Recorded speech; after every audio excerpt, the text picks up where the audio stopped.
can you hear me? John? Oh. Code blue, bid 7, set!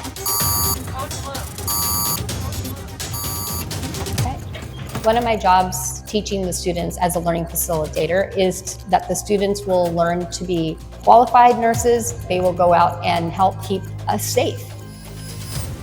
So that when we're a patient at a hospital, that we'd say, I would pick that nurse to be my nurse.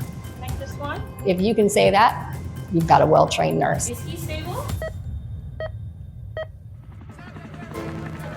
I come from a military background. I like working in places like Afghanistan and Iraq and Somalia and underprivileged countries. I'm transitioning from being a paramedic into nursing right now. It's a more controlled environment and it's a different ball game for me. When I was 16, I lost my dad with just a very minor surgery where if people were better equipped, I think my dad would still be alive. So that's why I wanted to become a nurse, to be a part of the team, making sure that everything is checked from minor things like the vital signs or anything that might, prevent the patient from having any complications. Training is crucial. If you make your mistakes in the training room, the less mistakes you will actually make in the real workplace. You can deal with your anxieties and your stress and your uncertainties in the training environment so that when you actually go out there, you are competent and confident in what you do. Okay, we got a pulse. Patient revived. Well done, guys.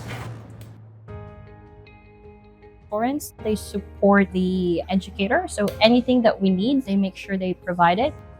And also making sure that with nursing, we do have the equipments that we need in the labs. Instructors work in the field, they're really knowledgeable and they're approachable. We get together a lot and we discuss and we train and we practice. They are passionate about their subject, so that makes it easier for us to take in the information that they are providing us. I'm really proud of the work that I'm doing here. I have a wonderful team. This is my passion. This is why I'm here. That's the main thing you want to see as a learning facilitator, is that your students grow and that they're motivated to get to their goal. And I think we do a good job of that at Torrens University.